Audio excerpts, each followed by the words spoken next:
Hello. It has been long. I just finished watching Aditya Dhar's Dhurandhar, and I just could not stop myself from talking about it. Let me start with this. Dhurandhar is a great gangster film. It's a fantastic action blockbuster. The performances are stellar across the board, the production design is immersive, and the action sequences are visceral. But here's the thing, it's a fairly ordinary spy film. And that's a problem because Dhurandhar was marketed as an espionage thriller. So now I want to talk about why the film succeeds in one genre while failing in another, and what opportunities were missed along the way. Because this isn't about tearing down a film, it's about understanding what makes the spy genre work and why Dhurandhar, despite all its craft and ambition, doesn't quite get there. Let's dive in. So first, let's talk about what Dhurandhar actually is versus what it tries to be. At its core, Dhurandhar operates as a gangster film based on Operation Lyari. It follows Hamza Ali Mazari's infiltration into the Lyari underworld, his rise through the ranks of the Baloch gang, and his eventual mission to dismantle terror networks. The film takes its time, all 3.5 hours of it, to show you the mechanics of organized crime, the power struggle between gangs and politicians, and the brutal realities of this world. And in that respect, it works. The recreation of Lyari feels authentic. Akshaye Khanna's Rehman Dakait is magnetic, menacing presence. He steals every scene he is in. The world building is meticulous. If you are watching this as a crime epic, as a spiritual successor of films like Gangster of Wasepur, Rakt Charitra, or even The Godfather, there's a lot to admire here. But the spy genre has different requirements, different pleasures, and that's where Dhurandhar stumbles. See, good espionage cinema is fundamentally about duality, about the friction between who you are and who you pretend to be.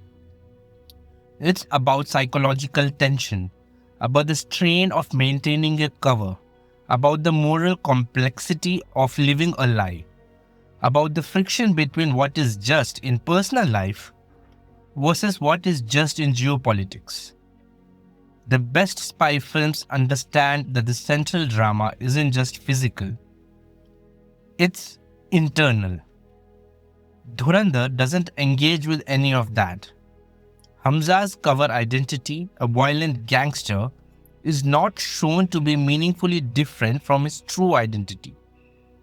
Both personas seem to rely on intimidation, physical prowess, and hypermasculinity.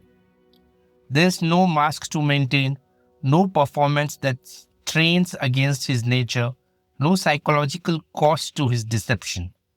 And that's why, despite its ambition, Dhurandhar feels like a gangster film in spy's clothing. Some of these issues could have been solved by simple formal experimentation. Imagine if the film had opened with Hamza delivering weapons to the people who carried out 2611. Then we would not have to deal with Scarface Agnipath style red hands, and the impact would have been as strong as Wisam Ahmed Kashmiri being a trainer for Al-Qaeda themselves. Dhurandhar is 212 minutes long, 3 hours and 32 minutes, and it's structured completely linearly. We start with terror attacks that are used as an excuse to discredit A.S. Dulat. Then we meet Hamza entering Pakistan, watch him infiltrate the underworld, see him rise through the ranks step by step, and eventually witness his mission unfold chronologically. For a gangster film, this works. Crime epics often use this accumulation approach. You are watching someone's journey, their transformation, their ascent or descent. But for a spy thriller, this creates a fundamental problem. The spy genre thrives on the manipulation of time and information. It's about what we know, what the characters know, and the gaps between these states of knowledge. Non-linear structures, flashbacks that recontextualize present action, carefully calibrated reveals. These aren't just stylistic flourishes. They are essential to creating the intellectual engagement that defines espionage cinema. Think about Vishwaroopam for a moment. That film doesn't start with the spy's recruitment. It opens in medias res in New York, when Kamal Haasan, playing an effeminate Kathak dance teacher, navigates a domestic dispute. We spend the first act aligned with his wife's perspective, viewing him with confusion and even dismissal. And then the narrative explodes when his true identity is revealed, forcing us to re-evaluate everything we have seen. The film then weaves between present-day nuclear threat and extended flashbacks to Afghanistan, where Wisam infiltrated Al-Qaeda. These aren't just exposition dumps. They are tonal counterpoints that deepen the present's timeline. The audience becomes an active participant, decoding the narrative, piecing together the puzzle. Dhurandhar gives us none of that. We are passive observers watching a historical reenactment unfold chronologically. And for a 3.5-hour runtime, that's exhausting. The first half builds a solid foundation, but the second half struggles to maintain momentum because we are just waiting for the stakes to escalate, for the payoff to arrive. Imagine if Dhurandhar had opened with 2611, the horror, the chaos, the national trauma, and then revealed Hamza's multi-year infiltration through fragmented high-stakes flashback and how that helped the terrorists get the weapons they wanted. Suddenly you have compressed the runtime, heightened the mystery, and given the audience something to investigate rather than just observe. The linear structure isn't wrong. It's just better suited to a different kind of film. And I can't help but feel that Dhurandhar would have been significantly stronger if it had embraced the formal experimentation that the spy genre not only allows but demands. And then there is Ranveer Singh, the film's biggest missed opportunity. Ranveer is phenomenal in the film. The physical transformation, the commitment to the brutality of the role, the sheer presence he brings. It's all there. He is a beast. But we all know by now Ranveer Singh has an extraordinary range.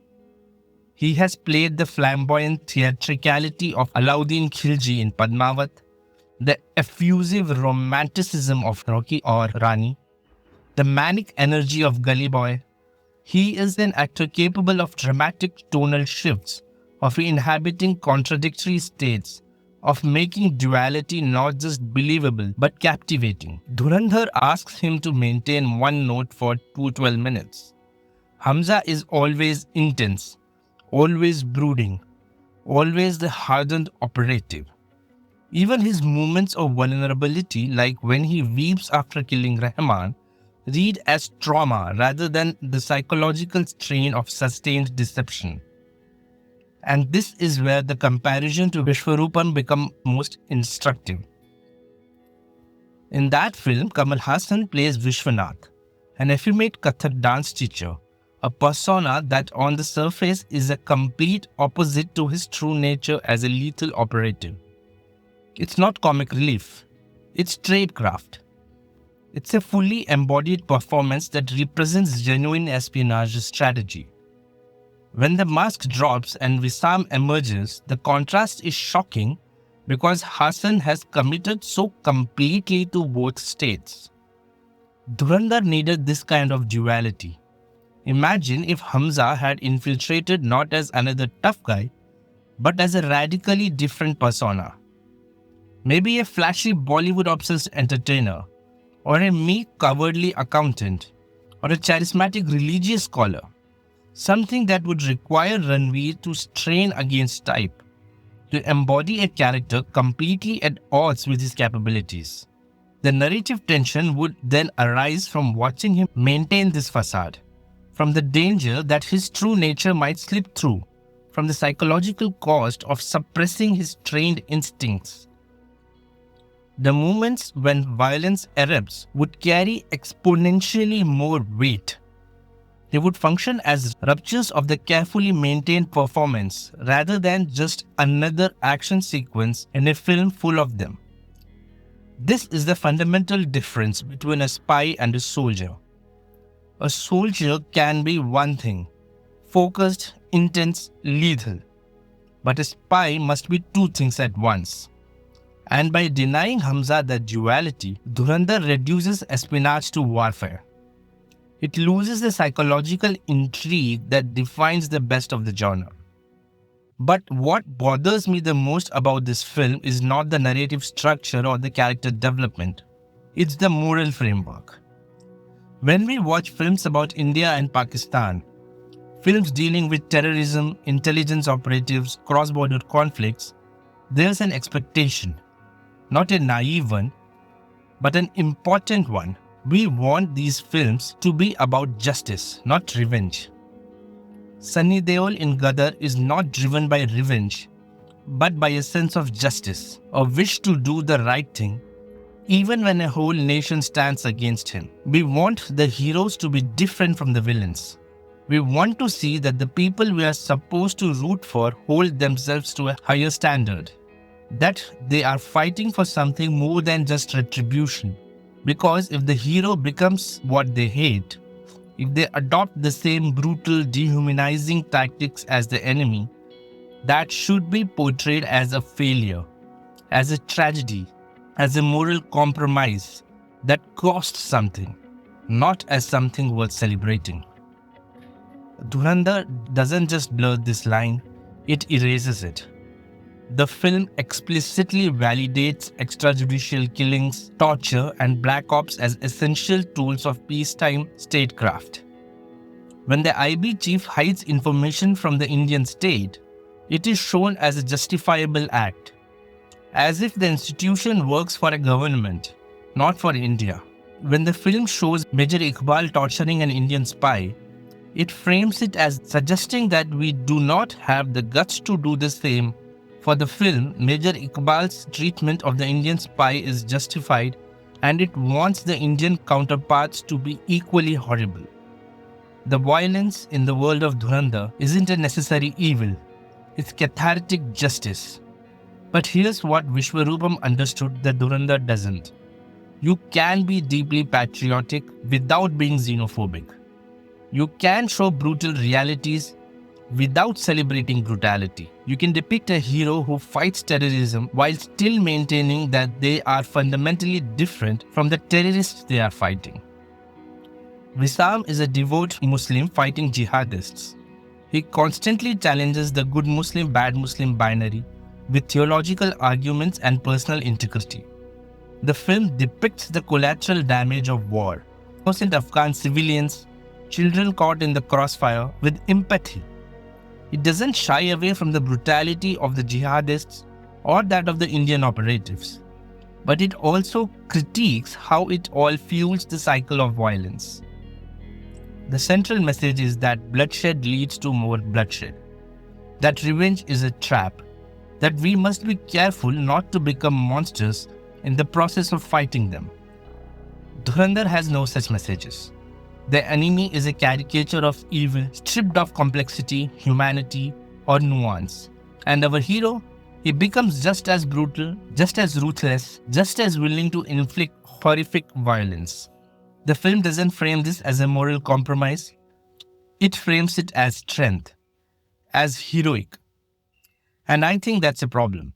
Because when art stops asking difficult questions about the methods we use to fight evil, when it stops distinguishing between justice and revenge, it stops being art and becomes propaganda. I'm not saying Dhurandhar needed to be a pacifist manifesto or that it needed to be as nuanced as, say, Khufia. I'm saying it needed to grapple with these questions, to show us the cost of this path, not just the satisfaction, to make us uncomfortable with how similar the hero and the villains can become, rather than cheering for it. That's what separates a sophisticated thriller from rage-bait entertainment. And Dhurandhar, for all its craft, chose the latter. And this moral framework impacts how the film uses violence. I love the realistic hyper-violence the film portrays. Dhurandhar is brutal. We are talking about brains blown to bits, torture sequences with wires driven into skin, people hung from ceiling fans. It's been described as torture 101, as barbarism, as a stylistic choice, and I loved watching it all. Remember, violence in cinema isn't inherently good or bad. It's about how it's used.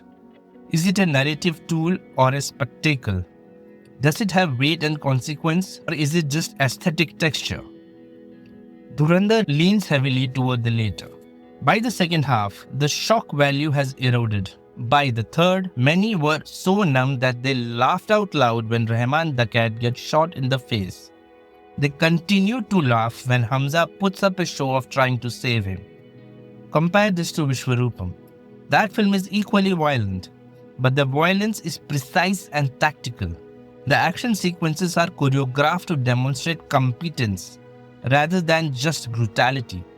The famous transformation scene in the warehouse is celebrated not for the amount of blood, though there's plenty, but for the speed, efficiency, and skill of the protagonist. The violence in Vishwaroopam has weight. When people die, it impacts the narrative. The violence is a disruption. It shatters the veneer of normalcy. When Wisam's true nature is revealed, when the mild-mannered dance teacher becomes a killing machine, it's shocking precisely because of the contrast. The violence is most effective because it's not the norm. It's the rupture of the norm. Dhurandhar has no such modulation. It maintains a consistent level of visceral intensity that, while impressive from a craft perspective, becomes monotonous from a narrative one. The violence becomes wallpaper. And when violence becomes wallpaper, it loses its power. Okay, now let's to the ending. Why does Hamza get no first aid before returning home? Why do we not see him on the seat of power that Rehman Dakait had acquired just to give this arc a closure? Instead, all we get is a setup for the next installment. The Empire Strikes Back ends on a cliffhanger, yes, but it has dramatic peaks, character transformations, and thematic resolution within its runtime. Gangs of Wasepur Part 1 closes the arc with Bihar Ke Lala. The Fellowship of the Ring is explicitly the first act of a trilogy. Yet it contains a complete hero's journey for Frodo and culminates in a decisive choice that gives the film its own identity. Dhurandhar gives us none of that. The Lyari operation, while technically concluded, feels like prologue rather than story. We are essentially told that the real film starts in 2026. Now, I don't want you to think that I dislike the film because there's a lot that I loved. This is a film that I will definitely enjoy even after multiple rewatches, especially because the ensemble cast is uniformly excellent.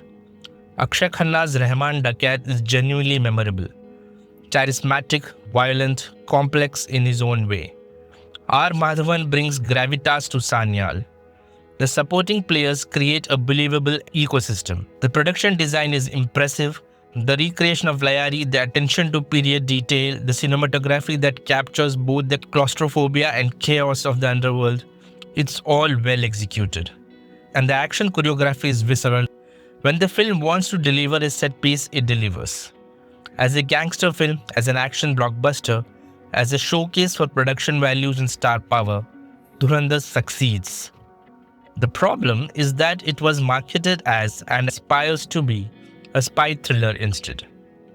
And that is what I keep coming back to.